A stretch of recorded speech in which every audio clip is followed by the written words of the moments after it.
Hey everyone, Brandon here. Welcome back to another video. A lot of new entrepreneurs get discouraged when they look at marketing trends and look how fast-paced all of these strategies seem from the outside. So you have TikTok, right before it you had Snapchat, right before it you had Instagram. You have just I would say anywhere between every 3 to 6 months, there is a new avenue of quote-unquote marketing and advertising that can be utilized for any individual business. And a lot of people get discouraged about this. They think, hey, why would I go about 6 weeks worth of planning if I'm only going to get 2 to 3 weeks worth of reward in the testing phase, just to find out that the norm is swapping over to a completely different channel or a completely different method. And this creates a sense of feeling lost in how you develop your own marketing strategy in your business.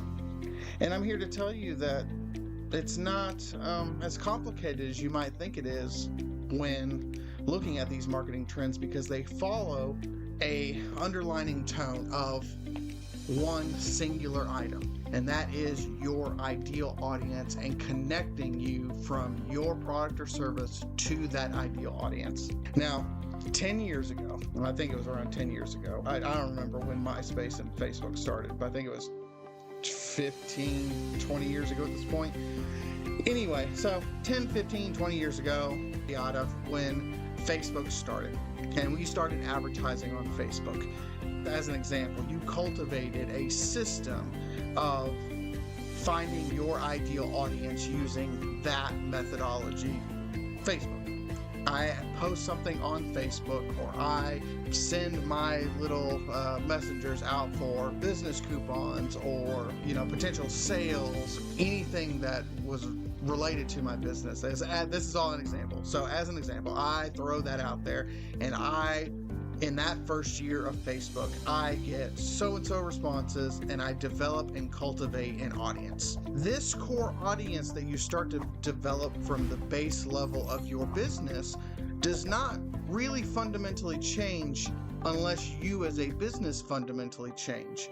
So if we take your same business model, and let's say you're a hardware store and you are selling hardware products, but if you're selling tools, essentially. Let's just say you're selling tools at a hardware store. 20 years ago, you opened up this hardware store and you started letting everybody know, word of mouth, anybody and everybody around, that you are a hardware store that sells tools. Well, in that first year of business, you're developing, kind of passively, you're developing this audience where you know that those are the types of people that are going to resonate with your product or service. And so here we are, let's say 5 years ago. So you've at this point cultivated about 15 years worth of individuals. Now you are looking at Snapchat and you're thinking, I have no idea how to advertise or market with this trend whatsoever. You have to think the same way that you thought in the first year of Facebook.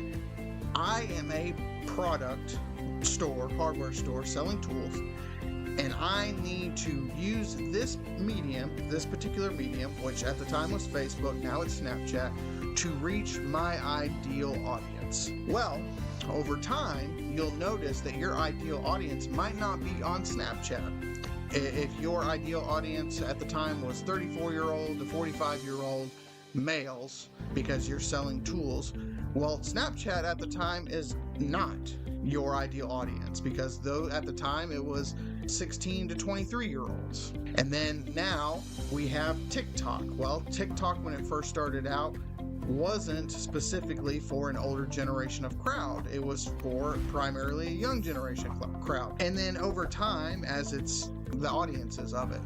Where I'm going with this is, just because your ideal audience at this moment isn't on the platform doesn't mean that it's not a viable platform.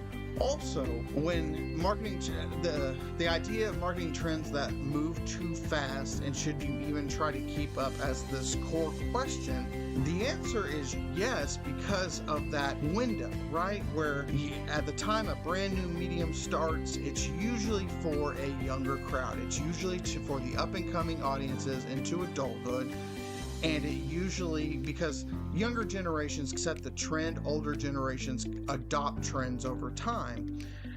And when we take that and bring that to the forefront, your business of the hardware store selling tools, it doesn't mean that that marketing medium, Snapchat, is not viable. It just means at this point in time, the audience hasn't matured to the degree that your specific ideal audience actually is going into.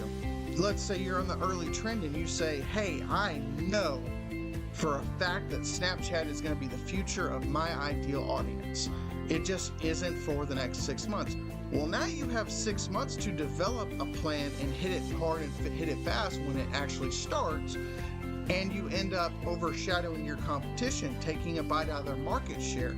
We saw a similar system when radio transitioned over to television, and then television transitioned over to social media, and then social media and news into influencers, and from influencers we're going to break into AI. We're going to break into different sources of mediums that people are going to try and advertise for their ideal audience, and it basically innovate the process of marketing over time. So back to the core point for the entire video, and the short answer to it is yes, you should try to keep up, because when you develop it, you start it, you automate it, you get it to a evergreen system, evergreen being little maintenance year round. You can compound your strategies over time, and you end up gaining more and buying back your own time by just letting the processes filter in, and you get in at the low cost, you get it at the ideal time to steal market share. It's business, it is work. You already are having to allocate time and resources into a particular thing, and I know you get, as a business owner, you get into the mindset of, hey, I think my time is better served in this area or this area, and I get that 100%. The thing about the marketing trend aspect is it is a compounding system, so you should give it at least the same weighted value as your operations or as your finance or as your R&D department, because compounding nature of it is going to allow you to, as I said, buy back time, which then you can invest in expansions in other areas. And a lot of times you see that these advertising strategies don't necessarily go away, they just diminish over time. Example would be radio, newspaper, television to some degree at this point is being overshadowed by streaming. Streaming is going to be overshadowed by something else.